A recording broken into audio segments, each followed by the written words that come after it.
Have you ever booked a flight, hired a plumber, or, even just gotten a haircut and thought to yourself, how on earth did they come up with that price?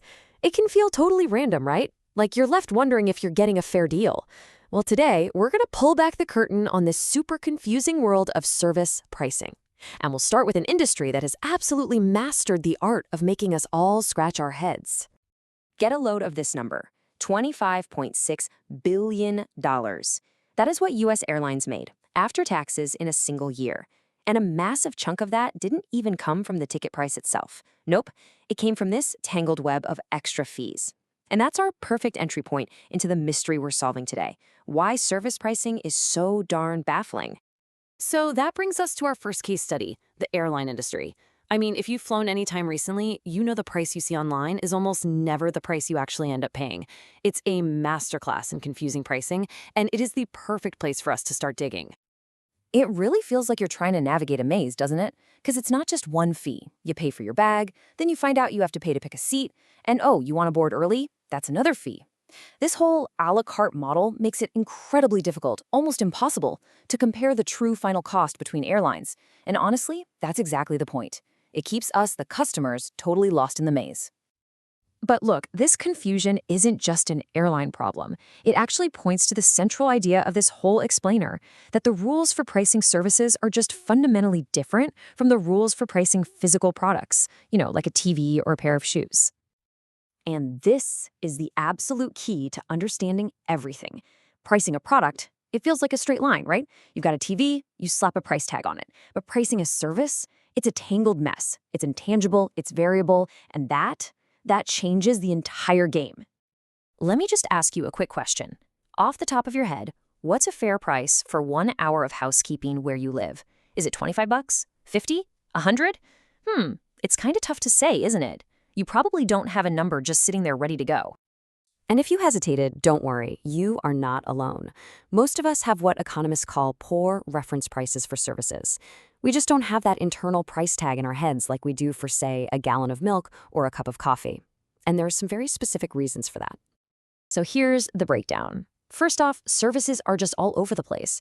A simple plumbing fix at my house might involve brand new pipes, but at your house, it could be a mess of corroded ones. 2 totally different jobs. Then you add in providers who won't even give you a price until they see the job, and the fact that our own needs are totally unique. It's really no wonder that trying to compare all this information just becomes, well, overwhelming. But wait, it gets even more complicated. The dollar amount is only one part of the whole equation. When we buy a service, we're also paying in other ways, with costs that never ever show up on a receipt. We call these non-monetary costs. Think about how these hidden costs stack up. We pay with our time, right? Just sitting in the doctor's waiting room. We pay with search costs, spending hours scrolling through reviews to find a good mechanic. We pay with convenience costs, like having to block out a 4-hour window for a delivery. And finally, we pay with psychological costs, like the stress of going to the dentist. We're factoring all of this into our decision, whether we realize it or not. And this leads to a really fascinating quirk in our psychology. When we can't easily judge the quality of a service, like how do you pick a surgeon or a financial advisor, we often do something that seems counterintuitive. We use a higher price as a mental shortcut. We just assume that more expensive must mean better. The price itself becomes a signal for quality.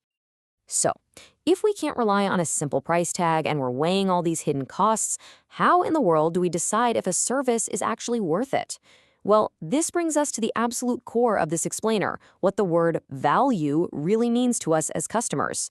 And it turns out we don't all define it the same way. Not even close. The key term here is perceived value. It's not some objective number out there in the world. It's our personal overall feeling about what we get from a service versus what we have to give up to get it. And as we're about to see, this idea plays out in 4 very distinct ways. Okay, this is basically the secret decoder ring for all service pricing. What we're looking at are 4 fundamental ways we as customers define value. It's all based on how we weigh what we give, money and time, versus what we get, the benefits and results. Every single one of us falls into one of these mindsets when we buy something. So let's break down what each one actually looks like. All right, first up, the most straightforward one. For some of us, at least in certain situations, value simply means the rock bottom, cheapest price you can find, period. Nothing else matters as much as paying as little as possible.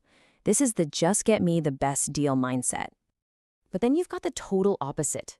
For other people, value is all about the get. Price is almost an afterthought. They define value as getting the absolute best quality, the most features, or the most prestigious result. They're not focused on what they give, they're focused on what they receive. Now we start to get a little more nuanced. This third group defines value as a trade-off. They're constantly weighing what they get versus the money they have to give. They're hunting for that perfect balance point, not necessarily the cheapest and not necessarily the absolute best, but the best quality they can find for the price. And finally, we have the most sophisticated view of all. These customers, they weigh everything. They consider all the benefits, the get, against all the sacrifices, the give. And that includes not just money, but also their time, their effort, and their stress. This is the complete 360-degree picture of perceived value. Okay, so we have our 4 definitions of value. Now for the payoff. Let's use this framework to finally understand the real-world pricing strategies companies are using to target each and every one of us. This is how they speak our language of value. If you're a customer who sees value as just a low price, you're going to respond to things like coupons and sales. You'll see odd pricing, like $9.99 instead of $10, which psychologically just feels cheaper. And you'll see synchro pricing, which is just a fancy term for when companies adjust prices based on demand, like cheaper movie tickets for a matinee to reward you for buying at an off-peak time. Now, if you're someone who defines value by getting the absolute best, companies will use prestige pricing. Think about high-end hotels or luxury brands that use a really high price to signal that they're a superior quality. Or they might use price skimming. Think of the very first iPhones. A brand new, innovative service comes out at a premium price for all the early adopters, before that price is lowered over time for the rest of us. For those of us who are always focused on that trade-off, companies use value pricing. The fast food dollar menu is the classic example. It's not the best food ever, but it's great quality for that price. They also use market segmentation. This is the whole airline model of basic economy, main cabin, and first class. Different tiers of service designed to appeal to different people's value equations. And finally, for the customer who is considering all the costs and all the benefits, companies get really creative.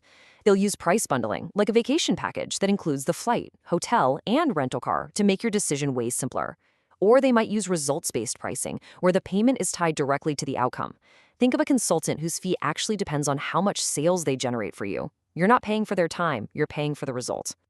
So the next time you're faced with a price for any kind of service, remember, it's not random. It is a strategy, and it's designed to speak to a very specific definition of value. So before you buy, just take a second and ask yourself the question on the screen. What kind of value am I really buying here? Understanding your own answer, that's the key to seeing past all the confusion and knowing exactly what you're paying for and why.